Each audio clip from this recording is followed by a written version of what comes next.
Hello everyone, I'm Jeff Greenewalt. Thanks so much for watching this video. I chair the History Consortium and I also represent the Adams County Historical Society to that consortium. I'm recording this video on behalf of the Adams County Historical Society as our contribution to the consortium's annual educational program for this year. And I'm also a huge supporter of the Adams County Historical Society. And if you haven't already had a chance, please visit our brand new Beyond the Battle Museum at 625 Biglerville Road in Gettysburg. Well, several months ago, a lady named Antigone, one of our History Consortium members, suggested that for this year's program, we should choose the story of one outstanding individual from the community that we serve and present that person's biography. We all liked that idea very much, and immediately I thought of Elizabeth Thorn. She certainly didn't think of herself as a heroine, but I think of her very much that way. She was an immigrant, wife, and mother who found herself confronted with extraordinary circumstances that would have challenged and likely overwhelmed most people. However, Elizabeth managed to stay true to supporting her family while performing incredible patriotic deeds in service to her adopted country.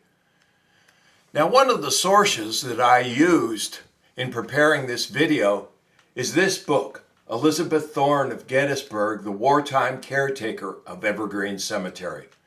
The book was written by Catherine Porch and Sue Boardman. Sue is a member of the board of the Adams County Historical Society, and this book is available at the bookstore of our new building.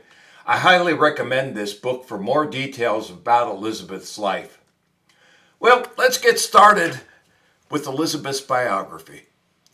On December 28, 1832, Elizabeth Masser entered the world in Hesse-Darmstadt, originally a part of the Holy Roman Empire, and later Germany.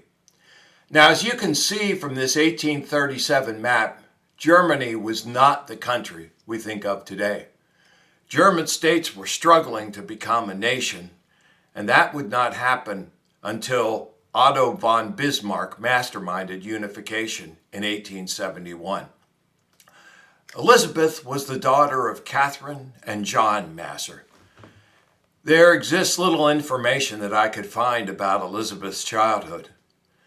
But by 1854, the family was living in the small town of Eichendorf in the German state of Bavaria. From there, they migrated to America. They were hardly alone. Lack of opportunity, political instability, and revolutions caused about 200,000 people to leave the German states for America that year alone. The Massers entered the United States through Ellis Island, eventually making their way to Gettysburg. Elizabeth was then 22 years old. Though not completely certain, there are stories that Elizabeth left a fiancé back in the German states. Her future husband, Peter Thorn, entered the world on July 24, 1826, in Reckershausen, Prussia. His father was Philip Thorn, and his mother was referred to as Miss van Diefenbach, so I'm not sure if Peter's father and mother were married.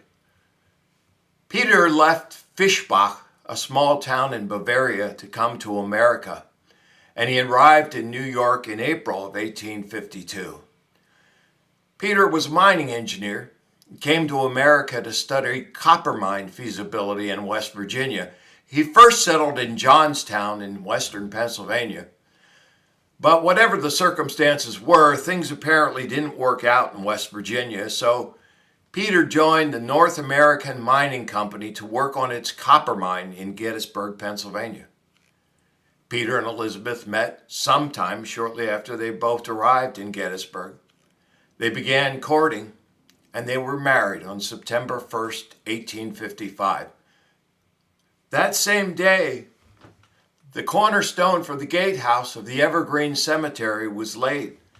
That house became their home for many years. The bells in Gettysburg rang to commemorate the cornerstone laying for the gatehouse, but Elizabeth thought they were ringing for her wedding. The copper mine upon which Peter was working had one major problem: no copper.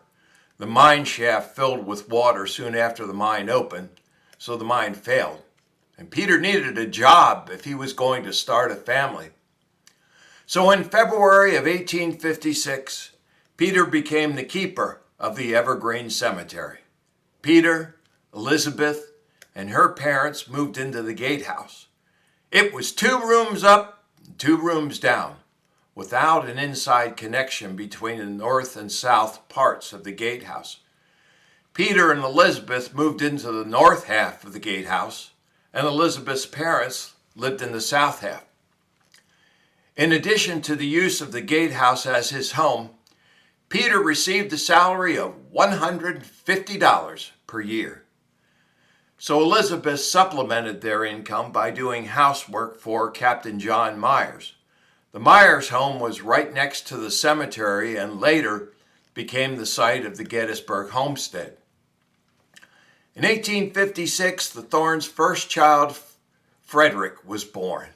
Their second son, George David, was born in 1858, and in 1861, John entered the world.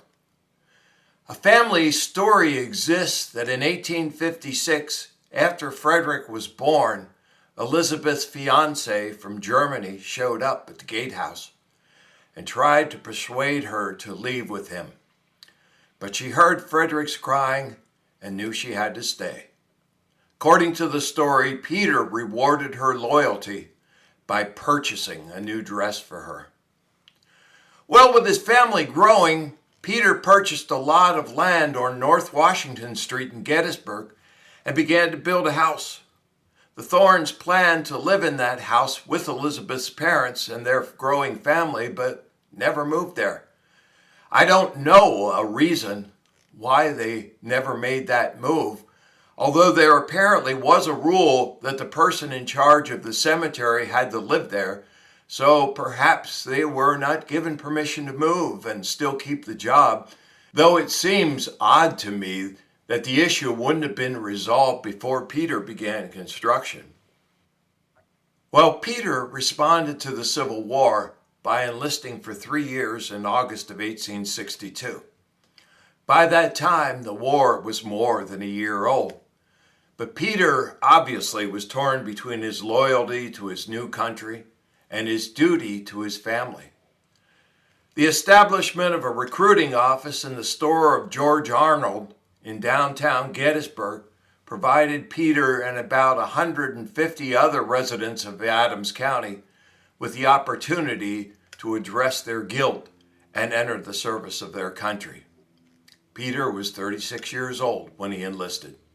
He soon joined the 138th Pennsylvania Regiment and became a corporal. Elizabeth took over the duties of the cemetery caretaker. This was all in addition to caring for 3 children, 2 elderly parents, and working for Captain Myers. You think Elizabeth had enough on her plate? And as if all of this was not enough, by June of 1863, Elizabeth was 6 months pregnant, and life was about to get even more difficult. On June 26th of 1863, the Confederates first appeared in Gettysburg. 6 Confederate soldiers came up Baltimore Street to the Evergreen Cemetery, firing their revolvers to scare the citizens, and Elizabeth feared they would shoot at her mother.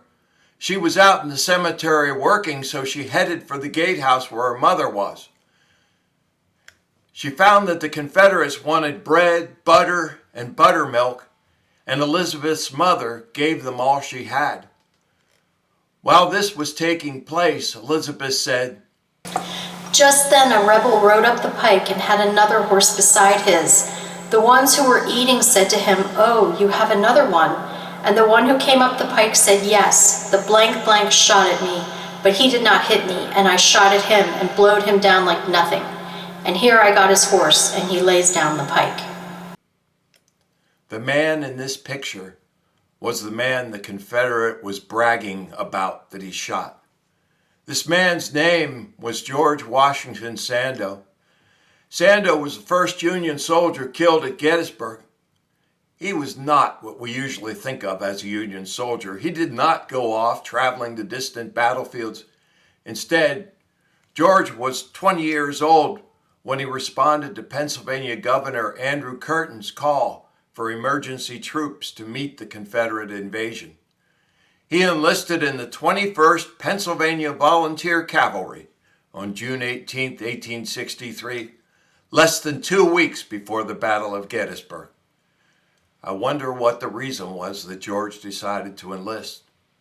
He was a newlywed, having just married his childhood sweetheart, Diana Caskey, the February before. Diana is the lady who appears in this picture with him. I'm sure Diana wasn't thrilled by his decision, especially given that she was pregnant with their first child. On Friday, June 26th, the 21st Pennsylvania Volunteer Cavalry, along with the 26th Pennsylvania Emergency Regiment, encountered the Confederates as they approached Gettysburg. It wasn't much of a fight, as the Pennsylvanians quickly realized the suicidal nature of their mission, given how badly they were outnumbered and how little training they had. They took flight, with the commander of the cavalry telling his comrades it was every man for himself.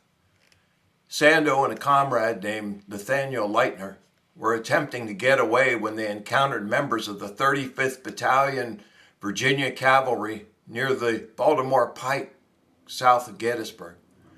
Apparently, a few shots were fired and Leitner jumped the fence and took off. Sandow attempted to do the same. Some stories say that Sandow's horse refused to jump the fence, while other stories state that his horse stumbled and threw him. However, one common thread is that Sandow could not jump the fence, and a Confederate fired, killing him. On that same day, Elizabeth helped her neighbors by preventing the loss of their horse. The Confederates were confiscating horses and mules that were so important to the survival of the citizens. A Confederate soldier asked Elizabeth about the horse he saw at her neighbor's home. He turned around and asked me, "Is that a good horse over there?" It was our neighbor's horse, and I said, "No, it ain't. It is healthy enough horse, but he is very slow in his motions." Well, it would not suit. I knew if the horse was gone, the people could not do anything, so I helped them. Elizabeth said she could see the Confederates burning railroad cars on the bridge across Rock Creek on the other side of town. The Confederates soon left town, heading east into York County, but they'd be back soon enough. Now, on the morning of July 1st, Elizabeth could see the battle beginning on the west side of town from her upstairs window. And as the day progressed, she could hear the fighting moving closer and closer. She was baking bread that morning when she noticed that Union soldiers were entering the Evergreen Cemetery. She saw that they were setting up artillery across the Baltimore Pike from the gatehouse and were also placing guns in the cemetery itself. The soldiers smelled the bread Elizabeth was baking and begged for food. She took a knife and spread butter on the bread, handing it out as quickly as she could get it ready. She said that she handed out about 6 loaves of bread.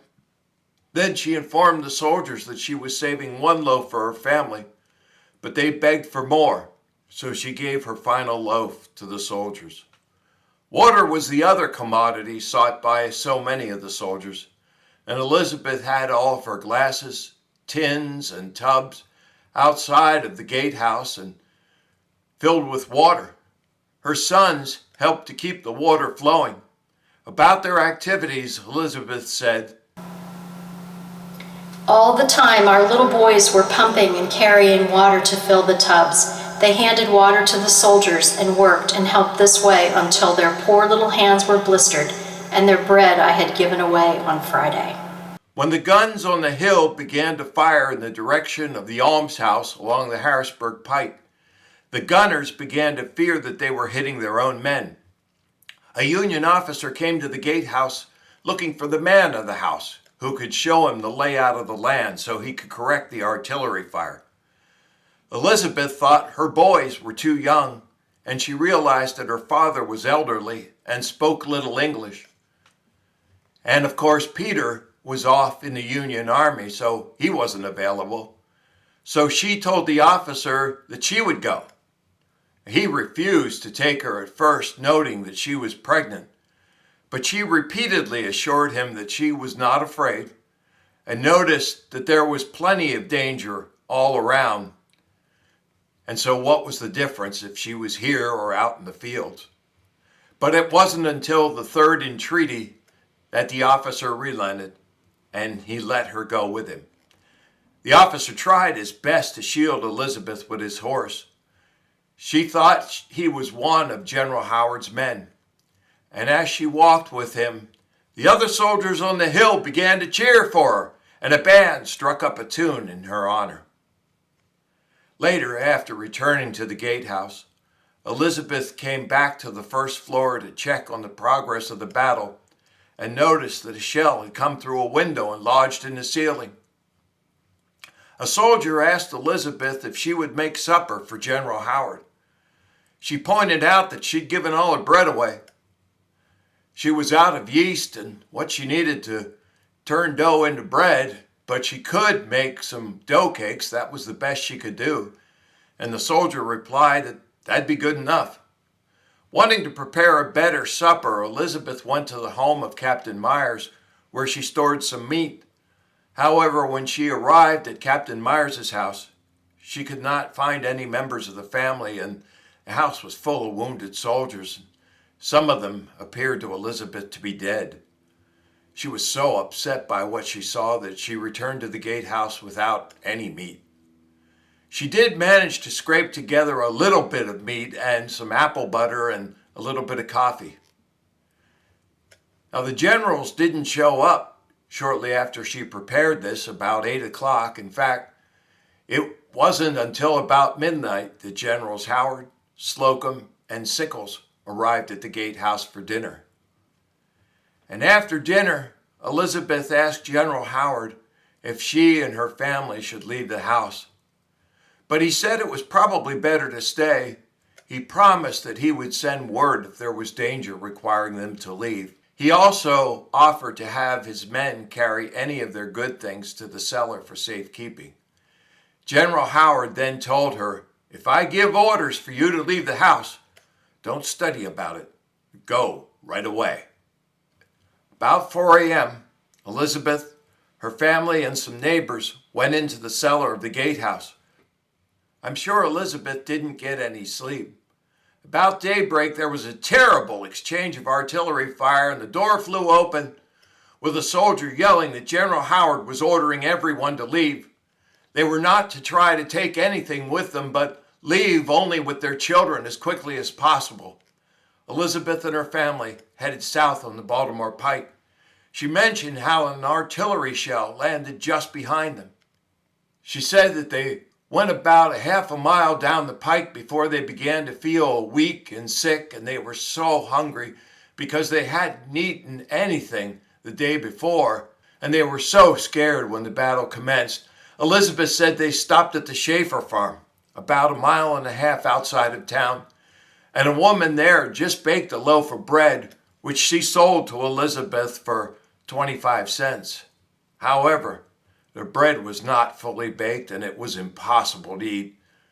The family then kept moving and stopped at a farm owned by George Musser.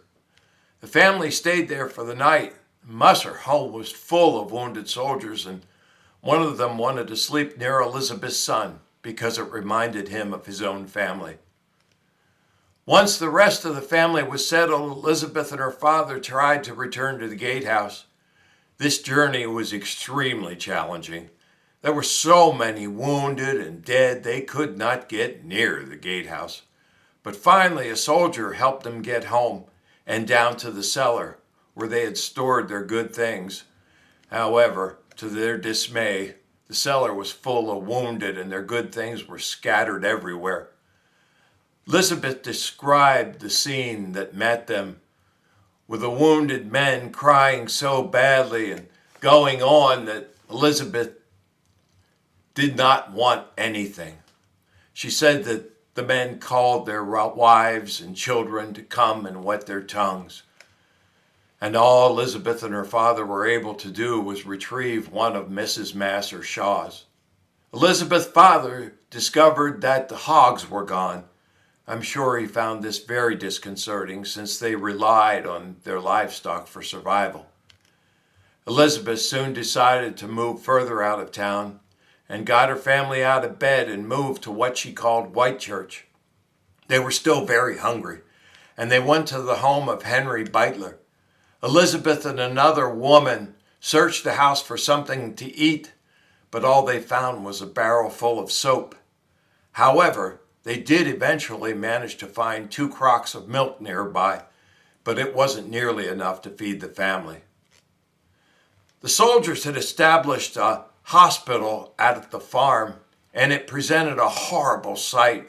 Elizabeth said they had their big wagons there, and they brought the wounded and took off their limbs and threw them into the corn crib. And when they had a 2-horse load, they hauled them away. Elizabeth and her family were still very hungry and asked an officer if they could get some food. The officer did give Elizabeth an order allowing her to collect food from the army. Henry Beitler returned from Littlestown, where he had taken his family for safety, and for safekeeping he had nailed a barrel of flour into one of his closets before he left. He divided the flour among several people, including Elizabeth, and she began baking bread. Some of the soldiers discovered what she was doing and offered her money for the bread. At one point, Elizabeth observed some of her furniture being carried away in her family's wagon. Her boys wanted her to go after the wagon, but Elizabeth decided not to do that. Finally, Elizabeth and her family returned to the gatehouse on July 7th. On the way home, she met David McConaughey, the cemetery president. He told her to hurry on home. There is more work for you than you are able to do. When Elizabeth reached the gatehouse and she discovered all of their furniture and all of their possessions were gone, the livestock they had was gone. All of their clothing was gone. The beds they left behind were used to perform amputations. They were caked with mud and blood and couldn't be used again. There were also dead horses everywhere, and their smell made it difficult for the Thorn family to eat. Their house was uninhabitable. They had to live in a tent. This picture is probably the closest to showing what the gatehouse looked like when Elizabeth returned. The picture is from a series of Gettysburg battlefield pictures produced by the studio of Alexander Gardner from Washington, D.C.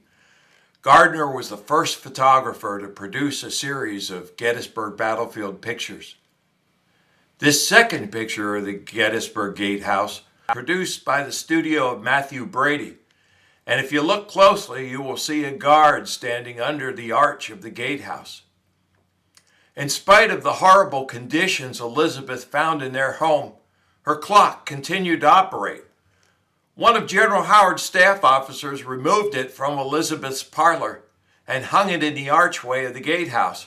And miraculously, the clock was still operating when Elizabeth returned.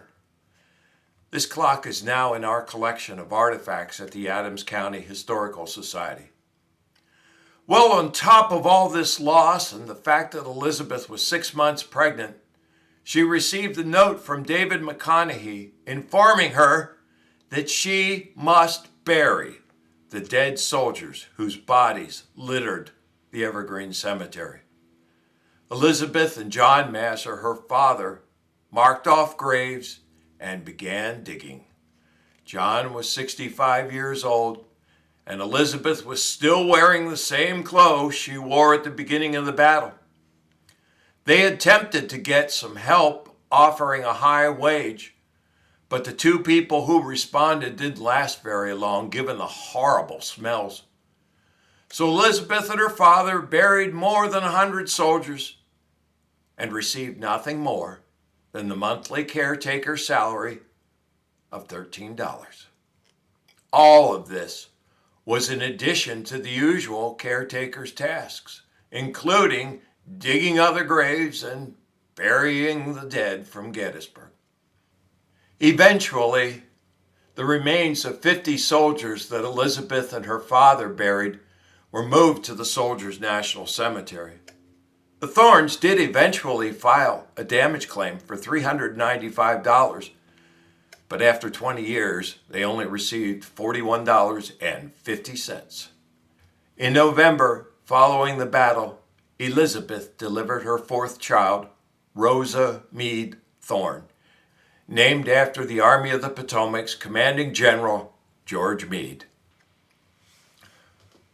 Rosa was a very frail child and was quite sickly throughout her short life of 14 years. Shortly after Rosa's birth, Abraham Lincoln delivered his iconic address. Modern historians believe he spoke from the Evergreen Cemetery, which makes sense, given that bodies were still being buried in the Soldiers' Cemetery. It appears that Elizabeth did all of this work on her own, with the help perhaps of only her father. And in the 3 months after I had a dear little baby, but it was not very strong, and from that time on my health failed, and for years I was a very sickly woman. In my older days my health has been better, but those hard days have always told on my life. However, the records indicate that Peter Thorn was listed as deserting in July of 1863 and returning in August. Well, it is possible that he responded to a letter from Elizabeth and took leave without permission. While the war continued, Elizabeth maintained her role as caretaker of the cemetery. Peter spent some time in a hospital and was wounded in September of 1864. His unit, the 138th Pennsylvania, was at Appomattox Courthouse when Lee surrendered, and Peter finally left the service in June of 1865. After Peter's return home, the Thorns had a daughter in 1866 named Louisa Catherine, who they called Lulu. Also in that year, Peter received a raise from $150 a year to $200 a year. Peter purchased another house in town for his in-laws due to the crowding and the fact that his in-laws could no longer climb the ladders that connected the floors of the gatehouse. In 1868, Lulu died, but a son named Harry Peter was born. The following year, Elizabeth's father, John Masser, passed away. Her mother returned to living at the gatehouse, and Peter Thorn sold the house in town where she and John lived. A year later, Peter purchased land very close to the cemetery grounds and built a farmhouse on this land. He must have received an exception to the requirement that the caretaker live at the cemetery. In 1873, their final child, Hera Phillip, was born, but only lived for 13 days. The next year, 1874, Peter was appointed the police officer in regard to cemeteries, and the following year, he resigned as the keeper of the Evergreen Cemetery after nearly 20 years. The Thorns then lived at the farmhouse, while Peter served as superintendent of the Soldiers' National Cemetery. Next, Peter became involved in the tourist industry in Gettysburg. Gettysburg was particularly popular with veterans of the battle, and Peter became the proprietor of what had been called the Wagon Hotel and was later called the Battlefield Hotel. Here is a picture of the Wagon Hotel, and here is one showing its location at the junction of the Emmitsburg Road and Baltimore Street.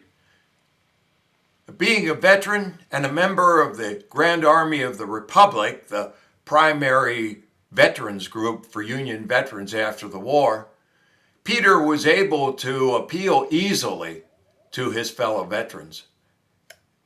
Veterans particularly enjoyed patronizing establishment operated by other veterans. 6 years after Peter became the proprietor at the hotel, he finally retired. This is what Elizabeth and Peter's family looked like about 1892. The Thorns continued to live at the farm they had built until 1901, when Catherine Masser passed away at the age of 92. It marked the end of her long life living with her daughter Elizabeth. The Thorns then moved to a house they rented at 50 West Middle Street in Gettysburg. They celebrated their golden wedding anniversary in 1905. In 1905, Elizabeth gave an interview to the Gettysburg Compiler newspaper, telling of her experiences during the battle.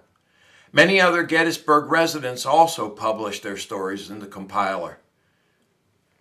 Less than 2 years later, Peter passed away at age 80, and Elizabeth passed away 10 months later. Elizabeth had been staying with her daughter in Harrisburg when she passed away. In 2002, the board of the Evergreen Cemetery decided to honor all the women who performed amazing deeds during and after the Battle of Gettysburg. In my opinion, it was an excellent move to create a likeness of Elizabeth Thorn to represent the incredible women who did such amazing deeds at Gettysburg. Also, in my opinion, Elizabeth Thorn is a perfect example of what defines a heroine. The board hired sculptor Ron Tennyson as a sculptor to create this statue of Elizabeth Thorn. Ron Tennyson already had an outstanding reputation gained by creating 3 other sculptures that appear on the Gettysburg battlefield. On November 16, 2002, the world saw the likeness of Elizabeth Thorn, and she finally was on her way to receiving the recognition she so richly deserved. Thank you so much for watching this video, and I hope you understand fully now why I certainly think of Elizabeth Thorn as a true heroine.